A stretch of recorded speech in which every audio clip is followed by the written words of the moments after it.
Essa é a terceira vez que eu tô tentando gravar esse vídeo hoje. Mas se tem algo tentando impedir é porque realmente é para ser gravado.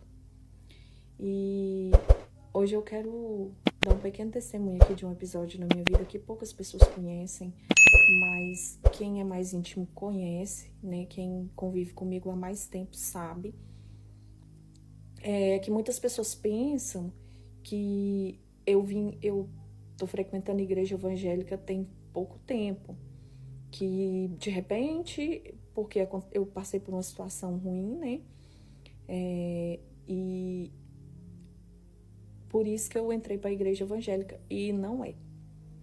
Esse vídeo não é a critério de esclarecimento sobre a minha vida, só para deixar claro, mas é para vocês entenderem o trabalhar de Deus durante todos esses anos.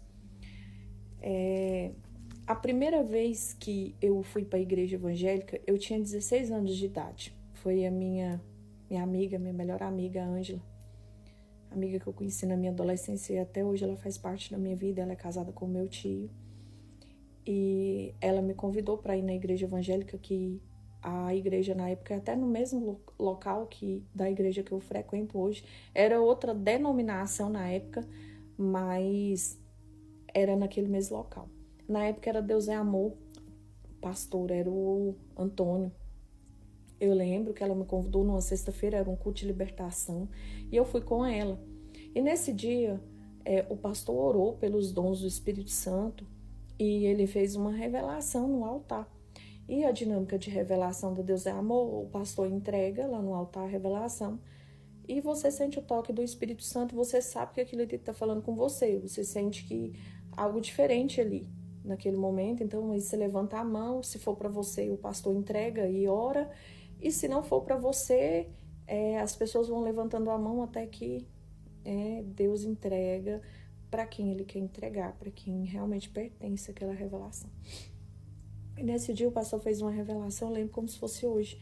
Falou assim que tinha uma pessoa, né, lá no meio da igreja, que dentro de 30 dias Satanás já tinha tramado para tirar a vida dessa pessoa.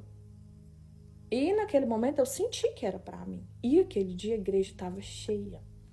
Só que eu não queria levantar minha mão. E a Ângela desesperou do meu lado, porque a igreja toda já tinha levantado a mão. E faltava só eu para levantar a mão. E ela falou assim, levanta a sua mão. Eu falei, não vou levantar. A primeira vez que eu estava indo e eu estava constrangida, então eu não queria. E aí ela fez eu levantar, eu levantei e realmente era para mim a revelação. E o pastor me chamou no altar, orou por mim, me entregou o livramento. Eu confesso que na época eu fui embora meio incrédula daquilo, né? Porque é a primeira vez que eu tinha ido e eu ainda não tinha presenciado.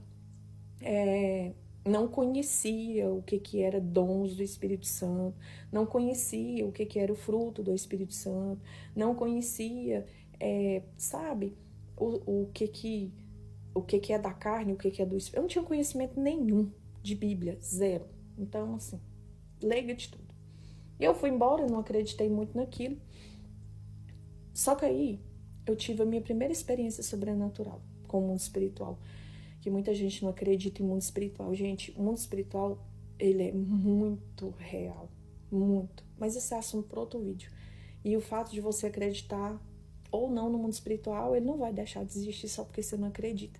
É melhor você acreditar porque a maioria das pessoas já tiveram experiências sobrenaturais e mesmo assim preferem não acreditar, né? Preferem ignorar. Cuidado com isso, viu, gente? É muito perigoso. E aí eu fui embora. Foi onde aconteceu a minha primeira experiência com o mundo espiritual.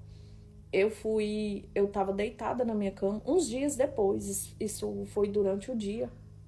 Foi por volta ali de umas 2 horas da tarde. Eu tava deitada na minha cama. Não tava dormindo, tá, gente? Eu tava deitada na minha cama de cabeça para baixo. Tava até deitada pros pés da cama. E aí eu, de repente, comecei a cair. Caí muito, de muito alto. E no que eu tava caindo, eu tinha visão clara da minha cama e do meu corpo deitado na cama. Então, nessa hora, eu tive o discernimento de entender que o meu espírito tinha deixado o meu corpo. Então, E eu caí numa maca de ferro, sem colchonete, sem nada, só a maca, já caí com os pés e as mãos amarradas. A maca, gente, é aquelas macas de hospital, só que sem o colchonete, só o ferro. E aí eu caí, e do meu lado tinha uma outra mulher também. Essa mulher também estava lá acorrentada igual eu. E essa mulher, aparentemente, a vestimenta dela, né, de uma pessoa crente, evangélica, saia jeans, camisetinha e tal, cabelão comprido. E aí, quando de repente entra uma criatura, gente, muitas pessoas vão escandalizar com isso aqui, mas é uma experiência real, que eu tive isso na minha adolescência. E entrou uma criatura muito feia, pra vocês terem ideia, era tipo uma gárgula. Sabe aquelas gárgulas de filme? Pois é, era aquela criatura. Nossa, muito feio. E essa criatura foi em cima dessa mulher, comeu ela viva. Ficou, sim, cena de filme de terror, não vou descrever, mas só pra vocês terem ideia, foi uma coisa horrível. E quando essa criatura veio pro meu lado, eu voltei de uma vez e entrei de volta no meu corpo. E eu dei um grito, porque eu tava muito assustada. E a minha avó estava na sala, veio correndo ver o que tinha acontecido. Naquele momento eu não consegui descrever para ela o que tinha acontecido. Mas só que quando eu recobrei assim, a consciência, que eu acalmei, Deus falou claramente comigo: muda a sua vida, porque é para esse lugar que você vai. Se você não mudar a sua vida, se você não mudar o seu estilo de vida, a vida que você está levando, se você não se consertar, é para esse lugar que você vai. Até aí tudo bem, né? Aí eu continuei frequentando a igreja, um tempo depois aceitei Jesus Cristo nessa igreja, inclusive. E só que depois acabou que com o passar do tempo aí eu não me batizei e vim desviei, assim. Então, assim, eu fiquei fora da presença de Deus, fora da igreja, todos esses anos. Aí, pouco tempo atrás, eu passei por uma situação muito difícil, né? E eu resolvi que eu voltava à presença de Deus. Porque até aqui, até lá naquele momento, que já vai fazer quase 10 meses, eu não tinha o controle da minha vida. Eu percebi que eu não tinha o controle da minha vida. Eu percebi que a minha vida era muito vazia. Eu tinha tudo, mas sempre me faltava alguma coisa. Hoje eu vivo com bem menos, eu tenho bem menos, mas não me falta nada, porque eu tenho a presença de Deus comigo. E eu decidi voltar para Jesus porque eu realmente, sabe, eu não adianta eu querer controlar a minha vida. Se Deus não tiver no controle da minha vida, ela não vai prestar. Não vai, porque os 34 anos que eu vivi sem Deus, eles de verdade foram vazios e em vão na minha vida. E aí eu voltei para a presença, resolvi realmente viver a profundidade com Deus agora, né?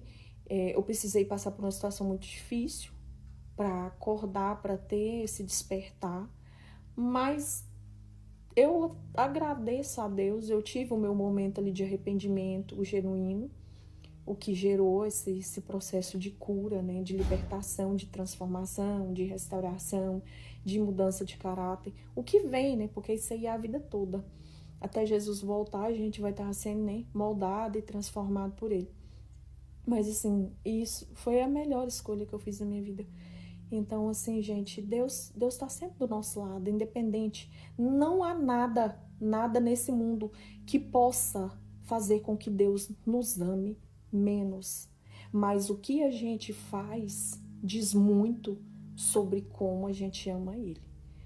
Essa é a diferença. Deus nunca vai nos amar menos ou mais do que outra pessoa. O amor de Deus por todos nós é o mesmo, igual, independente do que a gente faz.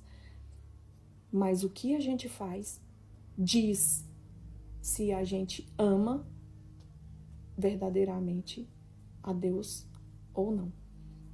É muito importante ter esse discernimento.